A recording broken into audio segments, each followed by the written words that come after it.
vous présente Epaminondas. Alors il y a deux joueurs, la lumière, les jaunes, et les ténèbres, le rouge. Car normalement ça se joue avec des pions blancs et noirs. Au départ, les deux premières rangées de chaque côté contiennent des pions, comme vous l'avez sous vos yeux. L'objectif du jeu, c'est d'avoir plus de pions dans la rangée de départ de son adversaire après son tour de jeu. Ainsi, si on atteint la rangée d'arrivée, notre adversaire aura un mouvement pour soit effectuer un mouvement correspondant dans notre rangée de départ, soit capturer l'intrus. Alors, les pions peuvent se déplacer vers n'importe quel espace vide adjacent, c'est-à-dire comme un roi aux échecs. Si vous avez un pion, eh bien, il peut se rendre compte, il peut se déplacer dans les 8 cases qui sont autour. Mais vous avez dans ce jeu aussi ce que l'on appelle des lignes. Et les lignes que l'on appelle des phalanges. Donc, ils peuvent se déplacer jusqu'au nombre de cases qu'il y a de pions en mouvement. Donc, imaginons qu'on a ici une phalange, c'est-à-dire une ligne de 4 pions, comme ceci par exemple, vous voyez, ça c'est une phalange, c'est une ligne de 4 pions.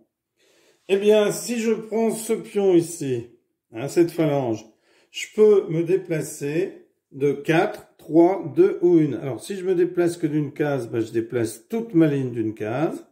Si je la déplace de 2, c'est toute la ligne qui se déplace de 2. Si je me déplace de 3, c'est toute la ligne qui se déplace de 3. Si je me déplace de 4, c'est toute la ligne qui se déplace de 4. Comme ceci. Alors, les captures sont possibles si un mouvement de phalange entre en collision avec un pion adverse et que la longueur de la ligne dans la direction du mouvement est inférieure au nombre de pions qui se déplacent dans la phalange. Alors, le mouvement s'arrêtera au premier pion adverse, mais toute la ligne d'adversaire sera capturée. Alors, imaginons qu'ici, on ait 3 pions jaunes, une phalange de 3 pions comme ceci. Eh bien, je peux avancer de 3, mais j'aurais pas besoin d'avancer ma phalange de 3, puisque je peux simplement l'avancer de 2. Donc, je vais l'avancer de 1, 2. Donc, je vais prendre la phalange en face, puisqu'elle était de 2 pions. Donc, j'ai avancé ma phalange de 2. Je suis tombé sur un pion, on s'occupe que du premier, on s'arrête au premier pion. Et là, il y avait 2 pions, une ligne de 2, une phalange de 2. Donc, j'ai récupéré les 2 pions qui sont éliminés du jeu. Alors, je pourrais au prochain tour, par exemple, avancer de 1 avec ma phalange de 3.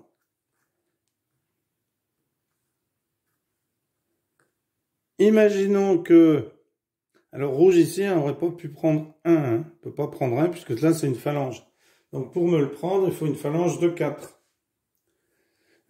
Alors là, par exemple ici, eh bien si le joueur rouge n'est pas capable d'emmener des pions rouges de l'autre côté sur ma dernière ligne, j'aurais joué ça, eh bien lui, pour le coup qu'il a à jouer maintenant, s'il n'est pas capable d'emmener sur ma dernière ligne, ou s'il n'est pas capable de me prendre mes 3 pions là, ici, eh bien, il a tout simplement perdu.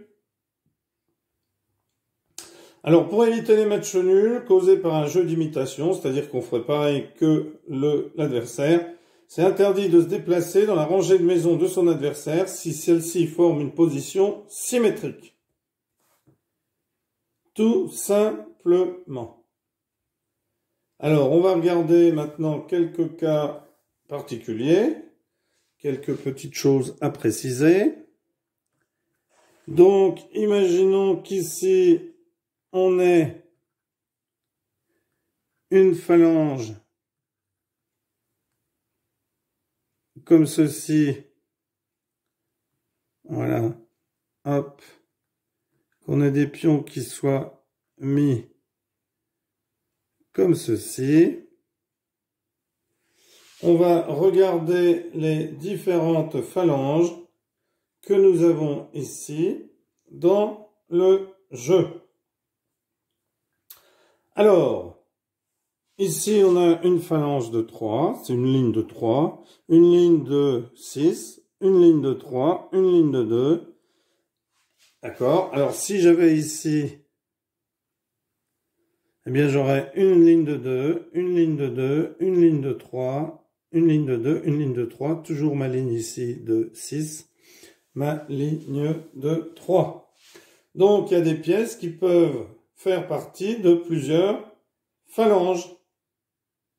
Donc les pièces qui forment une phalange peuvent se déplacer toutes ensemble et elles ont une autonomie plus grande que les pièces isolées. Celle-ci peut se déplacer de plus de cases que lorsque j'en ai qu'un. Alors ce seront les jaunes qui commenceront la partie. Hein. Si vous jouez avec des pièces blanches et noires, ce seront les pièces. Voilà. Alors, imaginons qu'on met par exemple ici, alors je vais enlever les pions, et puis je vais vous montrer une petite situation de jeu. Donc on aurait 3 rouges comme ceci, on aurait une jaune qui aurait réussi à venir ici.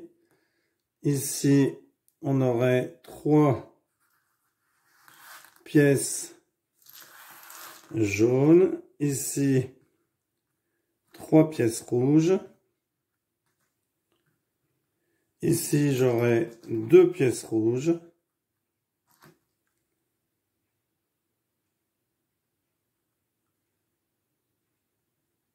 Ici, j'aurai une pièce rouge. Donc, la phalange verticale de 3 pièces jaunes ne peut pas se déplacer vers le haut ici, car ça l'amènerait à bousculer une phalange noire de même importance. Donc quand on a 2 phalanges de même importance, on ne peut pas attaquer, on ne peut pas capturer. Mais je peux capturer celle qui est derrière de 2 pièces, celle qui est prête à arriver de l'autre côté. Alors vous voyez, j'ai une pièce rouge, une pièce jaune, donc pour l'instant je suis à égalité. Sauf qu'ici, les rouges au tour suivant, eh bien, risquent de me battre si je ne fais rien. Donc, je vais effectuer un mouvement qui va me permettre de capturer les 2 rouges ici. C'est-à-dire que comme j'en ai 3 ici, je peux avancer de 3. Donc, si j'avance 1, 2, 3, j'ai ce pion-là qui vient à la place de celui-là. 1, 2, 3, j'ai ce pion-là qui vient à la place de celui-là. 1, 2, 3, j'ai déplacé ma phalange et j'ai capturé 2 pions qui sont enlevés du jeu. Alors, petit jeu de démonstration. Donc, blanc décide, alors jaune décide par exemple d'avancer sa phalange ici, donc de 2. Rouge décide d'avancer sa phalange ici, ce qui crée une ligne de 3. Ici, blanc déplace une phalange horizontale de 3. 1, 2, 3. Rouge décide d'avancer sa phalange de 3. 1, 2, 3. 1, 2, 3. 1, 2, 3. Comme ceci. Donc les 3 ne peuvent pas s'attaquer, bien entendu. Ici, donc, comme les 2 phalanges de 3 pièces se font face, toutes 2 sont de force égale, aucune ne peut capturer l'autre. Donc, jaune décide de renforcer sa phalange en mettant ici une pièce qui lui permet de faire une phalange de 4. Une phalange de 4 en face d'une autre de 3 pièces. Alors, normalement, noir devrait prendre des mesures pour protéger sa phalange. C'est-à-dire qu'il faudrait qu'il déplace, par exemple, ce pion-là ici, ou cette phalange de 2 ici, pour lui permettre d'en avoir 4. Mais lui décide plutôt de déplacer cette phalange de 2, 1, 2, 1, 1, 2. Donc, blanc qui a 4 pièces va maintenant capturer la phalange noire, enfin la jaune va capturer la phalange rouge de 3 pièces. Donc, il va avancer de 1, 2, 3, se mettre ici, donc il va prendre les 3 là. Alors bien sûr, c'est toute la phalange qui avance, toute la ligne qui avance comme ceci. Et noir va déplacer ici sa phalange de 2, 1, 2, pour capturer la pièce qui était en tête.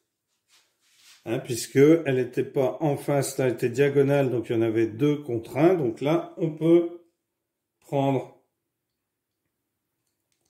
Ici, que va faire blanc, jaune? Eh bien, jaune va avancer d'une case pour prendre la pièce rouge. Rouge va décider d'avancer ici, puisque 1 contre 1, une pièce isolée contre une pièce isolée, eh bien c'est comme une phalange qui aurait 2 pièces et l'autre 2 pièces, il ne va rien se passer. Ici, jaune décide d'avancer de 1, 2, 3.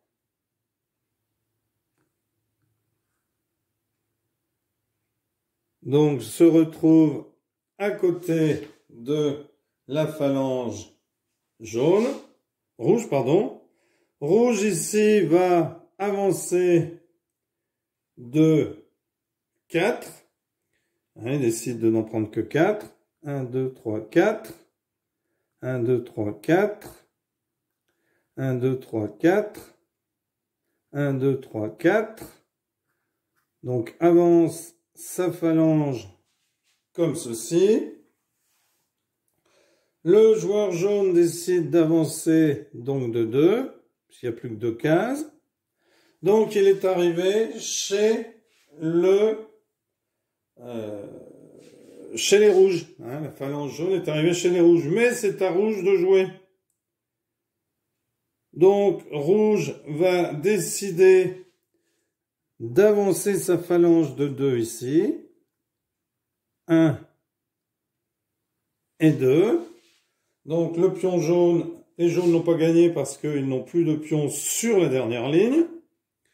Jaune décide d'avancer sa phalange ici.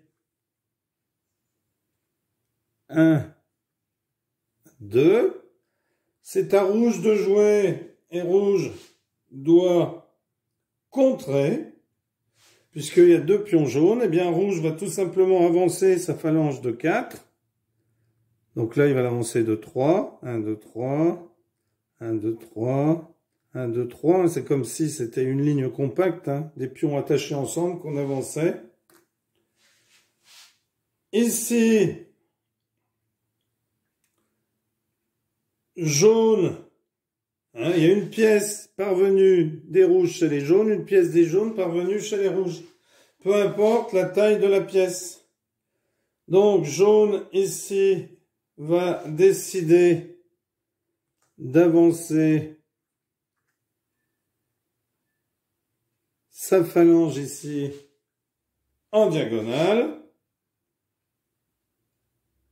Rouge décide d'avancer un pion comme ceci, de prendre un de ces pions et de le déplacer par ici.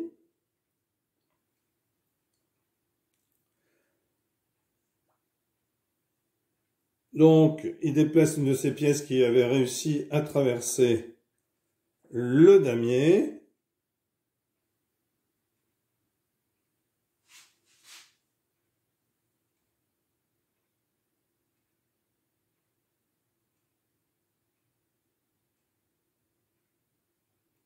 Donc,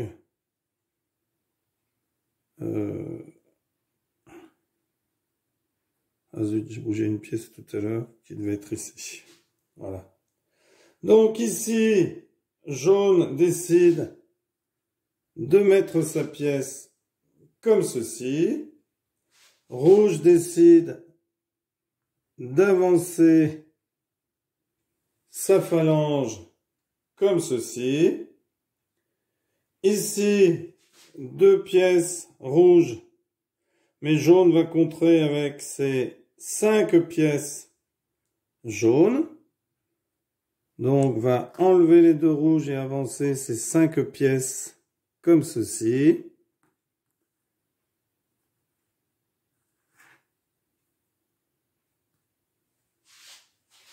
Puis,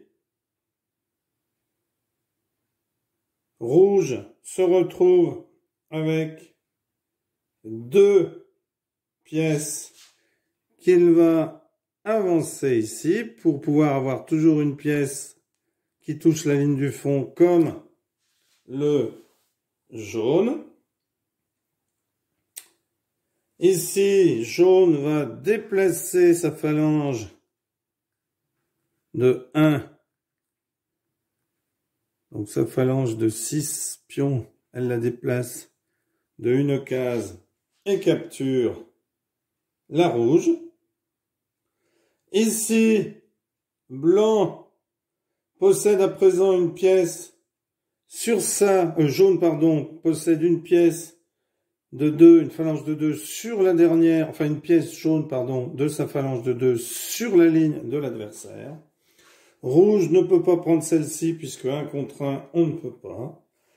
Donc, rouge ne peut ni capturer, ni avancer. Donc, quel que soit le mouvement qu'il effectuera, par exemple avancer une phalange ici de 2, eh bien, il ne pourra pas mettre un de ses pions rouges sur la dernière ligne et va donc perdre la partie. Voilà.